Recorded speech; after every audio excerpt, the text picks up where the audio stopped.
নমস্কার, ইনভেস্ট আইডিয়াতে সকলকে স্বাগত। আজ আমি শেখাবো কিভাবে আপনি বুঝতে পারবেন কোন সময় শেয়ার বাজারে ইনভেস্ট করা উচিত আর কখন ইনভেস্ট করা উচিত নয়, এবং সেটাও আপনি করতে পারবেন দেশি এবং বিদেশি বড় বড় বিনিয়োগকারীরা কোন সময় বাজারে বিনিয়োগ করছে, আবার কখন তারা বাজার থেকে টাকা তুলে নিচ্ছে ঠিক তাদেরই সাথে। মানে আপনি যখন বড় বড় দেশি বিদেশি সংস্থাগুলো বাজারে বিনিয়োগ করবে তার সাথে আপনি ইনভেস্ট করবেন, আবার যখন তারা তাদের প্রফিট বুক করে বাজার থেকে টাকা তুলে নেয় ঠিক আপনিও তখন আপনারও প্রফিট বুক করে বাজার থেকে টাকা তুলে নেবেন। তাহলে আপনার লোকসান হওয়ার সম্ভাবনাটা অনেক কমে যাবে। তো এখন আমি আপনাকে অনেক কিছু কথা বলবো, প্রথমে একটু আপনাকে ধৈর্য ধরে শুনতে হবে, তো যাতে আপনি ব্যাপারটা পুরোটা বুঝতে পারেন। তারপর আমি আপনাকে দেখাবো কোন ওয়েবসাইট থেকে আপনি এই ব্যাপারগুলো দেখতে পারবেন, ডেটাগুলো পাবেন, সব কিছু নিয়েই আমি আলোচনা করব। তো ভিডিওটা শুরু করা যাক। তাহলে ভিডিওটা একটু ধৈর্য ধরে দেখুন। শেয়ার বাজার হলো পুরোটা ইকোনমিক্স বা অর্থনীতি, আর এই বাজারের অর্থনীতি বা ইকোনমিক্স যারা খুব ভালো বোঝে তারা হলো এফআইআই এবং ডিআইআই। এফআইআই মানে হলো বিদেশি বিনিয়োগকারী সংস্থা বা ফরেন ইনস্টিটিউশনাল ইনভেস্টর, এবং ডিআইআই মানে হলো দেশীয় বিনিয়োগকারী সংস্থা বা ডোমেস্টিক ইনস্টিটিউশনাল ইনভেস্টর। এখন আপনি যদি এই বাজারের অর্থনীতি বা ইকোনমিক্সকে খুব সহজভাবে বুঝতে চান তাহলে আপনাকে একটা জিনিস বুঝতে হবে প্রথমে, আর সেটা হলো বাজারে বড় বড় বিনিয়োগকারীরা বাজারে কী ভূমিকা পালন করছে সেটা আপনাকে বুঝতে হবে। এখানে বড় বড় বিনিয়োগকারী বলতে আগেই বলেছি বিদেশি সংস্থা এবং দেশীয় সংস্থা। বিদেশি সংস্থারা কি করে, যারা হচ্ছে ভারতীয় বাজারে একটা বড় টাকা ইনভেস্ট করে। আবার দেশীয় বিভিন্ন বিনিয়োগকারী সংস্থা যেমন বিভিন্ন বড় বড় মিউচুয়াল ফান্ড সংস্থা, যারাও বাজারে ভারতীয় বাজারে বিনিয়োগ করে। এবার এই দেশি এবং বিদেশি সংস্থাগুলো যারা ইনভেস্ট করছে ভারতীয় বাজারে, তারা নিশ্চয়ই নিজেদের প্রফিটের জন্য ইনভেস্ট করছে। আর আপনি যদি এটা বুঝতে পারেন যে তারা কোন সময় বিনিয়োগ করছে এবং সেই সময় যদি আপনি বিনিয়োগ করেন তাহলে তাদের সাথে আপনারও প্রফিট হবে। তো এখন কেন তাদেরকে আমি ফলো করতে বলছি, এই কারণে ফলো করতে বলছি কারণ বাজার সম্পর্কে যত রকম খবর আমাদের কাছে আসে তার অনেক আগেই এই বড় বড় সংস্থাগুলোর কাছে আসে, যে খবরগুলো আমাদের কাছে সহজে আসে না, বা এলেও অনেক পরে আসে। কিন্তু তারা এই খবরগুলো অনেক আগেই পেয়ে যায়। যেমন ধরুন আমাদের যদি দেশের সরকার কোনো একটা অর্থনীতি সম্পর্কে কোনো একটা বড় ডিসিশন নেয়, সেটা অনেক আগেই একটা বিদেশি সংস্থার কাছে এবং আমাদের দেশীয় বড় মিউচুয়াল ফান্ড সংস্থার কাছে আমাদের থেকে অনেক আগে তাদের কাছে পৌঁছে যাবে। তাহলে সেই সময় তারা কি করবে, হয় বাজারে ইনভেস্ট করবে, নয় বাজার থেকে টাকা তুলে নেবে। ফলে কি হয়, ছোট ছোট রিটেলারদের পক্ষে এই বাজারের অর্থনীতিকে বোঝা বা ধরা অনেকটা কঠিন হয়ে যায়। কিন্তু আপনি যদি তাদের ইনভেস্টমেন্ট দেখে যদি ব্যাপারটাকে ট্র্যাক করেন তাদেরকে, তাহলে ব্যাপারটা অনেক সোজা হয়ে যাবে। মানে তারা কখন বাজারে বিনিয়োগ করছে এবং কখন তারা বাজার থেকে টাকা তুলছে, এই ব্যাপারটা যদি আপনি ডেটা অ্যানালাইসিস করে যদি বুঝতে পেরে যান, তাহলে আপনিও তাদের সাথে প্রফিট করতে পারবেন। তাহলে এখন প্রশ্ন হলো, আপনি কি করে বুঝবেন কখন বড় বড় সংস্থা বা বিদেশি বিনিয়োগকারী সংস্থা এবং দেশীয় সংস্থাগুলো বাজারে ইনভেস্ট করছে বা বিনিয়োগ করছে, আবার কখন তারা বাজার থেকে টাকা তুলে নিচ্ছে? সেই ডেটাটা আপনি কোথা থেকে পাবেন? চলুন আমি আপনাকে দেখাচ্ছি। প্রথমে আপনি স্টক এজ ওয়েবসাইটটাকে ওপেন করে নেবেন। এরপর এখানে যে মার্কেট বলে অপশানটি রয়েছে এটাতে ক্লিক করবেন।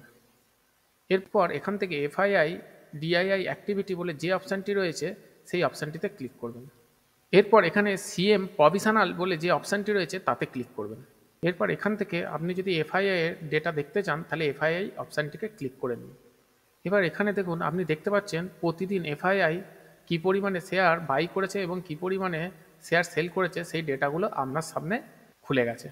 যদি আপনি দেখেন এখানে গ্রিন দেখাচ্ছে তাহলে এটা বুঝবেন এফআইআই শেয়ার বাই করছে, আর যদি দেখেন রেড দেখাচ্ছে তাহলে এফআইআই সেই দিনগুলোতে শেয়ার সেল করছে।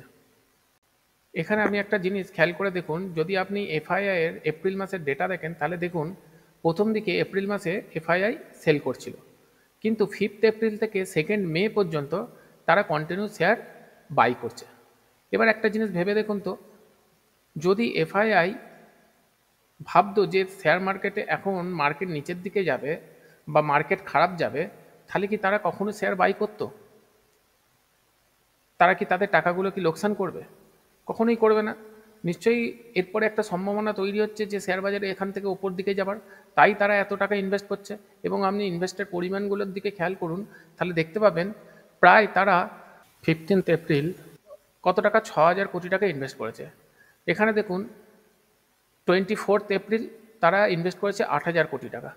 তাহলে এবার যদি এখান থেকে আপনি পুরো মাসের যদি ডেটা দেখেন তাহলে দেখুন এপ্রিল মাসে তারা ইনভেস্ট করেছে 2,700 কোটি টাকা।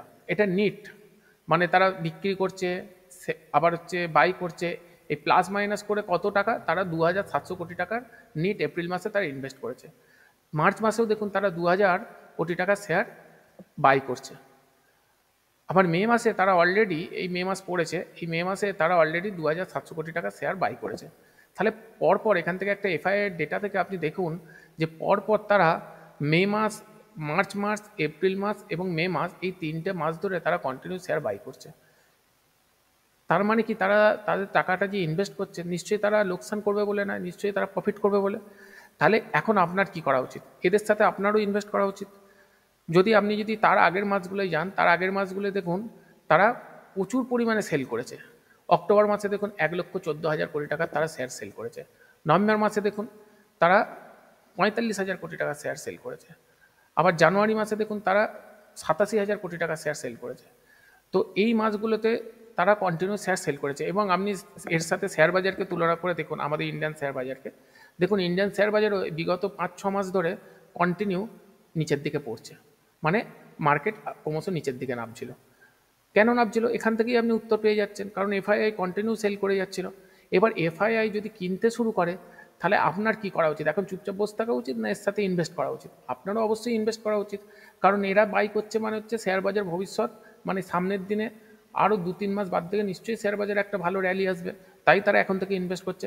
তাহলে অবশ্যই এই এফআইআই ডেটা দেখে আপনারও আস্তে আস্তে অল্প অল্প করে ইনভেস্ট করা উচিত। ঠিক সেমভাবে আপনি যদি ডিআইআইকেও দেখেন, তাহলে এখানে ডিআইআই অপশানটিতে ক্লিক করুন। দেখুন ডিআইআই কন্টিনিউ প্রতি মাসের আপনি যদি ডেটা দেখেন, তাহলে দেখুন ডিআইআই প্রতি মাসে ইনভেস্ট করে গেছে। তারা কী জন্য ইনভেস্ট করেছে? ডিআইআই মানে হচ্ছে ডোমেস্টিক ইনস্টিটিউশনাল ইনভেস্টার, মানে হচ্ছে যারা মিউচুয়াল ফান্ড সংস্থা, তারা কী জন্য ইনভেস্ট করছে? তারা নিশ্চয়ই তাদের টাকা লোকসান করবে বলে ইনভেস্ট করছে না, তারাও নিশ্চয়ই ভাবছে ভবিষ্যতে শেয়ার বাজার ভালোর দিকে যাবে, তাই তারা ইনভেস্ট করছে। কিন্তু আমাদের মতন রিটেলাররা আমরা ভয় পেয়ে কী করি, আমরা শেয়ার বাজার থেকে টাকা তুলে নিই এবং ভাবি এখন ইনভেস্ট করবো না, পরে ইনভেস্ট করবো। আপনি যবে ইনভেস্ট করবেন, যবে দেখবেন বাজার অনেক দূর বেড়ে গেছে, তখন যখন ইনভেস্ট করবেন তখন এরা টাকা তুলে নেবে, অর্থাৎ সব শেয়ার বিক্রি করে দিয়ে বেরিয়ে আসবে। অর্থাৎ তারা তখন প্রফিট করবে, কিন্তু আপনি প্রফিট করতে পারবেন না, আপনি তখন আবার লোকসান করতে শুরু করবেন। তাহলে এখন উচিত কি আমাদের? এরা এফআইআই, ডিআইআই যখন এখন এই খারাপ বাজারে ইনভেস্ট করছে, আমাদেরও উচিত কি এখন ইনভেস্ট করা। আবার যখন এরা বিক্রি করতে শুরু করবে, এফআইআই বিক্রি করতে শুরু করবে, তখন ঠিক আমাদেরও উচিত তারই সাথে শেয়ারগুলো বিক্রি করে দিয়ে নিজেদের প্রফিট ঘরে তুলে নেয়। যদি এই ভিডিওটা ভালো লেগে থাকে তাহলে অবশ্যই লাইক, শেয়ার এবং সাবস্ক্রাইব করবেন। আর যদি কোনো প্রশ্ন থাকে তাহলে অবশ্যই আমাকে কমেন্টে জানাবেন।